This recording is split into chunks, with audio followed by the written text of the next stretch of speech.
Now, Fox 61 Weather Impact with Chief Meteorologist Rachel Frank.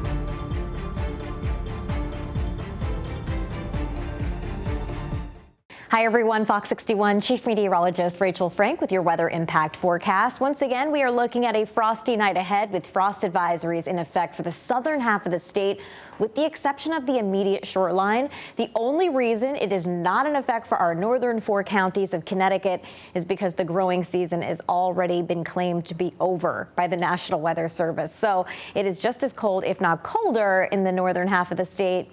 But no frost alerts will ever be issued again until the rest of the season. That being said, if you want to protect your mums tonight, you can cover them with a light blanket, or if they're potted, you can bring those plants inside. Here's a look at low temperatures tonight. I don't think it's quite as cold tonight as it was last night, but still, we are looking at 30s inland, near 40 degrees for the New Haven area. Heading through the day tomorrow, after a sunny and frosty start to the day, will turn partly cloudy through the afternoon. High temperatures will be in the 50s, and it will turn a little bit breezy, but you're noticing even more of a breeze on Wednesday. Wednesday is looking cloudy, if not mostly cloudy, and we'll see more of a northeasterly wind at 5 to 15 miles per hour. There is a slight chance for maybe a sprinkle or light shower during the day on Wednesday, especially in eastern Connecticut and along the immediate shoreline, where there's just going to be more moisture to work with.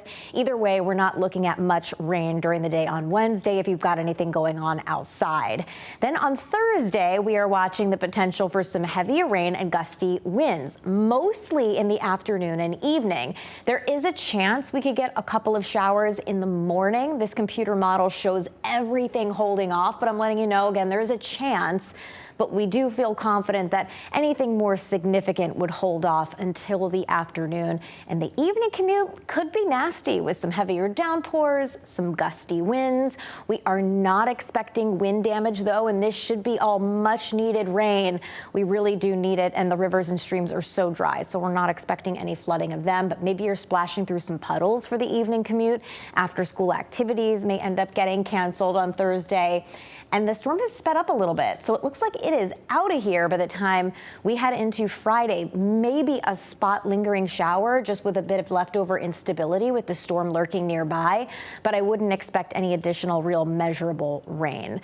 Grand total, now I still have an inch or two. That's been the latest thinking for the last couple of days.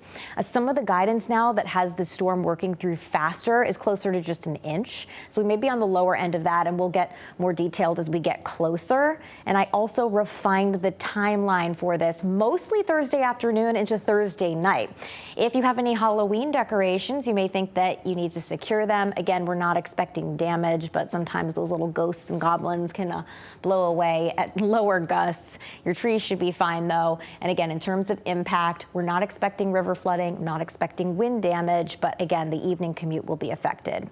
Meanwhile, we're also still watching Hurricane Melissa, which is a classic textbook Category 5 hurricane, one of the strongest storms to occur so late in hurricane season. It is October, and this is going to be a worst case scenario for Jamaica, as we've been talking about. Unfortunately, likely the strongest storm to ever make landfall, recorded history in Jamaica, late tonight or early tomorrow morning as a Category 4 or 5 hurricane. The worst storm surge is going to be to the east of wherever the storm makes landfall. The worst winds will be right around 75 miles surrounding the eye of the storm. So not everybody will get catastrophic winds that will just kind of level towns, but everybody is going to get immense amounts of rain due to the slow moving nature of the storm. Right now it's moving to the northwest at 3 miles an hour. So it is just dumping unimaginable amounts of rain.